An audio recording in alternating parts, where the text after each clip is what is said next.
Welcome to World News America on PBS and around the globe. We begin tonight in Brazil, where a parliamentary inquiry has found that President Bolsonaro should face criminal charges over his handling of the pandemic, including the charge of crimes against humanity. He's fighting back, saying the inquiry produced nothing but hatred and rancour. Brazil has the second highest death toll from COVID in the world after the US. The BBC's Katie Watson is in Brasilia and has this report. O vírus chegou e brevemente passará. Devemos, sim, voltar à normalidade.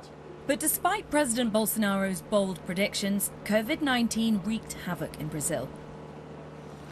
There's no normal for the hundreds of thousands of families who lost loved ones. And as each new grave was dug, denial at the top continued.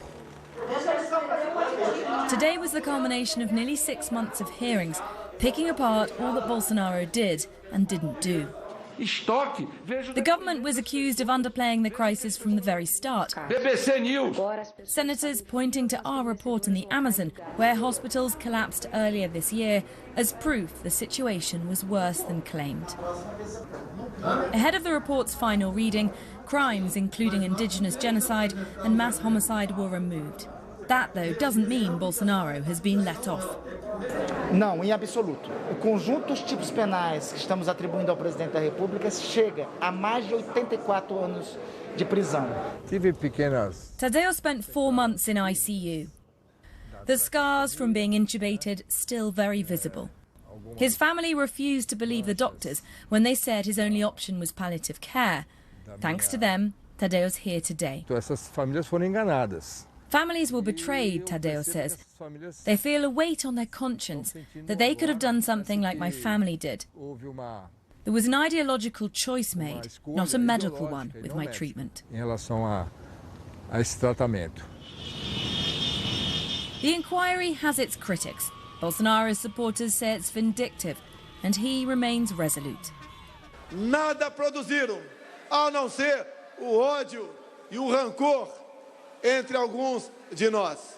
Mas nós sabemos que não temos culpa de absolutamente nada. Sabemos que fizemos a coisa certa desde o primeiro momento. 600,000 deaths and counting. While Brazil buries the dead, crimes are still being unearthed. But will Jair Bolsonaro have to answer to them? And Katie joins us now. So, Katie, what does this report actually mean for President Bolsonaro?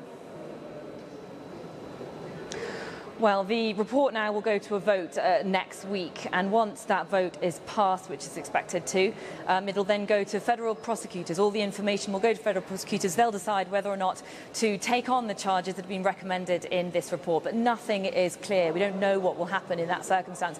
What we do know, though, is that this inquiry has dented his popularity, and there are elections next year in Brazil. So will this inquiry cost him re-election if he decides to run?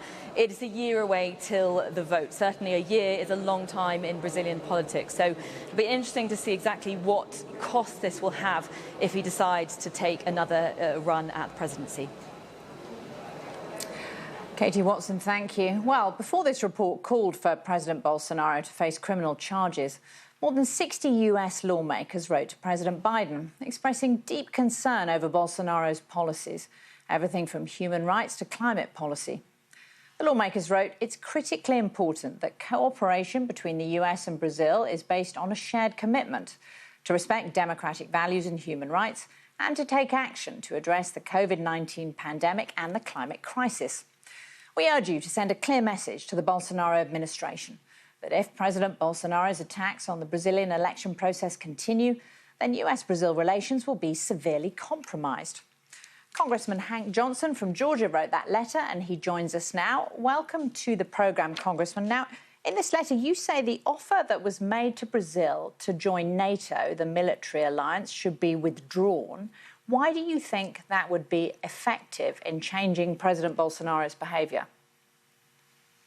Well, thank you for having me. And I myself and 63 other colleagues of mine feel that for the administration to offer major non-NATO ally status to Brazil at a time when its president is attacking the very foundations of Brazilian democracy, sends the wrong message. And so we're concerned about the viability of Brazilian democracy. It's a young democracy, only 35 years old.